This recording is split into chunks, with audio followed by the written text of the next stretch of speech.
ہارون الرشید کا ایک بیٹا تھا، ہارون الرشید تو بادشاہ تھا نا، اس کا ایک بیٹا جو تھا نا وہ اولیاء اللہ میں سے تھا۔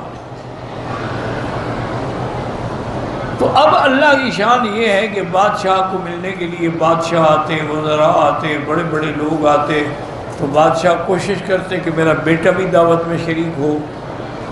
وہ کبھی کبھی باپ کے حکم پہ آ تو جاتے، لیکن وہی سادہ لباس، فقیرانہ لباس، کہ کوئی آدمی یہ سمجھ نہیں سکتا کہ یہ بھی بادشاہ کا بیٹا ہو سکتا ہے۔ ہم نے اپنے بزرگوں کو دیکھا ہے، وہی سادگی، وہی چادر، وہی کرتا، وہی پگڑی، وہی پرانی سی جوتی، کہ دیکھنے والا کبھی یہ سمجھ ہی نہ سکے کہ یہ بندہ جو ہے یہ واقعی کوئی اتنا بڑا عالم ہو سکتا ہے۔ آج کل تو خیر مولویوں کے ٹھاٹھ ہے ماشاءاللہ، آج کل تو مولویوں کے ماشاءاللہ دفاتر دیکھو، ان کے بیڈ روم دیکھو، ڈرائنگ روم دیکھو، تو بڑے بڑے منسٹر بھی ان کا مقابلہ نہیں کر سکتے۔ ان کی گاڑیاں دیکھو، 2-3 کروڑ روپے کی تو گاڑیاں رکھی ہوئی ہیں۔ آج کل کا مولوی بننا تو بڑا مزیدار معاملہ ہے۔ پہلے تو جناب بڑا مشکل سے وقت گزارا جاتا تھا۔ ہمارے اپنے استاد تھے، وہ جا رہے ہوں نا تو کوئی بندہ یہ سمجھ ہی نہیں سکتا تھا کہ یہ اتنا بڑا عالم ہے۔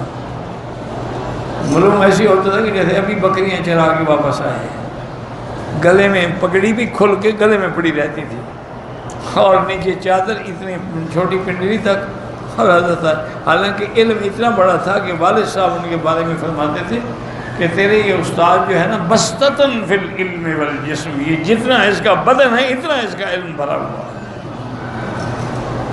علامہ انور شاہ کاشمیری کے شاگرد تھے، کوئی چھوٹا آدمی تھوڑا تھا۔ حضرت مولانا حسین علی وہاں بچرا کے خلیفہ تھے،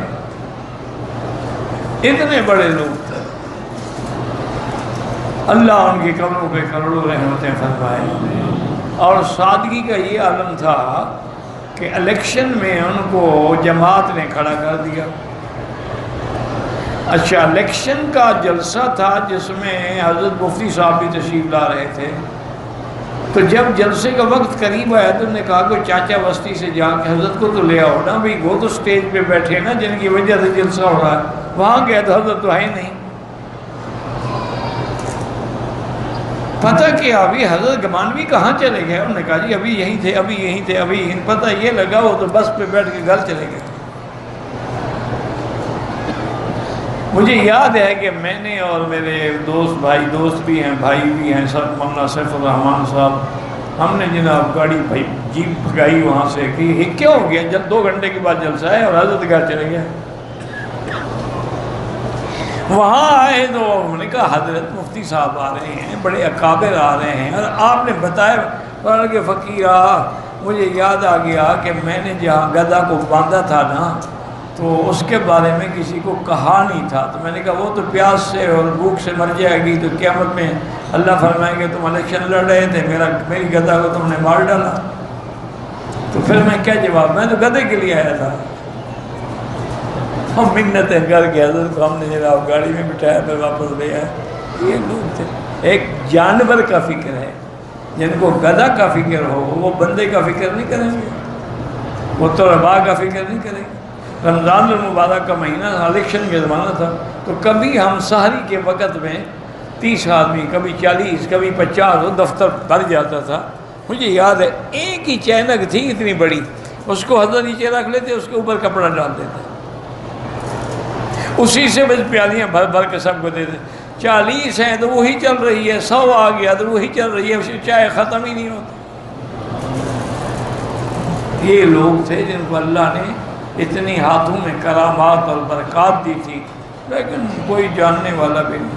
مخالف کینڈیڈیٹ شہزادہ تھا سعید رشید عباسی، ہم جا رہے تھے تو اس کا وہ تو بادشاہ تھا نا، اس کا کانوے آ رہا تھا، انہوں نے جلدی جلدی گاڑی روکی اور آ کے حضرت کو ہاتھوں پاؤں پہ ہاتھ رکھا۔ نواب تھے لیکن احترام تو تھا نا۔ کہنے لگا حضرت میرے لیے تو دعا کریں کہ میں الیکشن جیت جاؤں۔ میں اچھا بھائی اللہ آپ کو کامیاب کرے گا۔ میں نے کہا حضرت پھر آپ کیوں کھڑے ہوئے؟ مجھے تو مفتی صاحب نے کھڑے کر دیا، پھر میرا کیا کام ہے الیکشن سے؟ یہ ان لوگوں کا کام ہے جو خاندانی طور پہ نواب رہے ہیں۔ ہم فقیر آدمی الیکشن کر لڑ کے کیا کریں گے؟ دعا مخالف کے لیے مانگ رہے ہیں۔ اللہ ان کی قبروں پہ کروڑوں رحمتیں کرے۔ اولئک آبائی فجئنی بمثلہم، یہ ہمارے آبا تھے، کوئی ان کے مقابلے پہ لے آئے تو ہم بھی مانے کہ ہاں یہ ہے۔ باقی میرا بھائی صوفوں پہ بیٹھ کے اور گاڑیوں میں بیٹھ کے اور ہوائی جہاز میں بیٹھ کے دین پہنچانا بڑا آسان ہے، مار کھا کے پیدل چل کے اور سائیکلوں پہ اور گدھوں پہ سفر کر کے دین پہنچاؤ، پھر بڑا مشکل ہے۔